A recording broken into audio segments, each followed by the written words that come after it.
Peggy 12. Hi, I'm Scott Amos, the executive producer of Lara Croft and the Temple of Osiris, the sequel to the award-winning Lara Croft and the Guardian of Light from Crystal Dynamics. Today I'm joined by three of our devs. Hi, I'm Alicia Thayer, I'm a designer. Hi, Will Kerslake, lead designer. I'm Robert Chivek, the producer.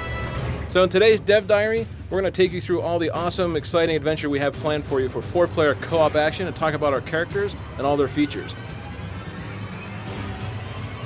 But looking back at Guardian of Light, it was an instant classic when it shipped. It was one of those things that people got together and said, this is an amazing 2-player co-op digital experience. That was the inspiration and the blueprint for us to say, how do we push ourselves further for Temple of Osiris? How do we get to a 4-player game? How do we go with more characters online, with more craziness, with more exotic gameplay? So for us, this was all this labor of love.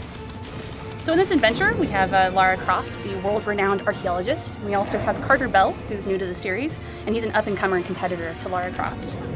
Our archaeologist characters have a torch that they can use to light some of our darker tombs and solve puzzles and find hidden rewards. One of the other unique abilities the archaeologists have is the grapple. With this, they can swing over chasms, create rope bridges, and use it to help friends traverse dangerous spaces.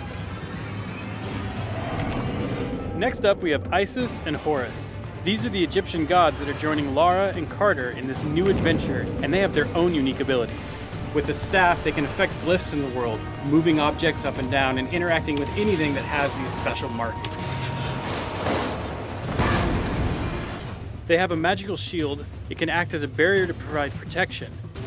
Shield can also be used as a stepstone, allowing other players access to difficult-to-reach places. It'll also move across the surface of water. Now, because co-op is such a focus for Temple of Osiris, we made sure that the world would react accordingly depending on how many players are in the game at one time. For example, when you add in your friends, the puzzle might actually change dynamically. There could be more mirrors, more obstacles, more enemies to deal with. And naturally something we've seen is the more players you have at one time, the more chaotic the game can become.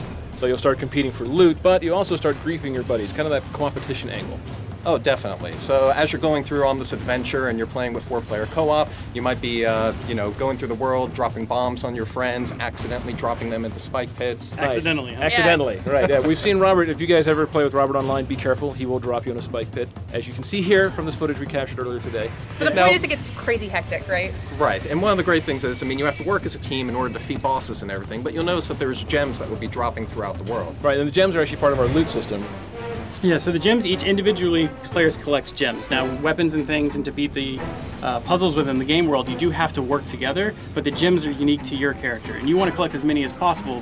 And the cool thing is, when you get to the end of a tomb, there's all these treasure chests that you could open, and you could use them to unlock powerful new rings and amulets, weapons, and costumes for your player. And the chests are different costs based off of the type of loot that you can get from them, so the more gems you have, the cooler loot you get.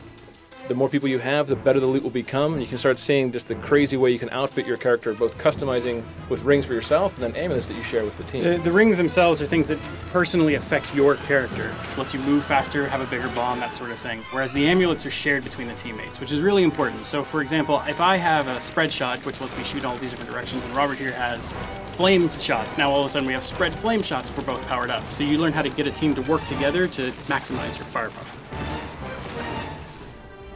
All right, so that gives you a very quick look over everything that we're doing for Lara Croft and Temple of Osiris. 4-player couch online, mix and match, drop in, drop out, and drop your friends into spike pits. From our side, this is all about working together as a team, but also competing together as a team. This is for us one of those labors of love that we come from the Guardian of Light days, looking forward to what we want in Temple of Osiris Day. So we really hope you guys will love playing it as much as we've loved making it. Coming out this year, December 9th for Xbox One, PS4, and PC. Thanks, team. Anything else? Thanks for watching. All right, guys, have a great time. We'll see you online.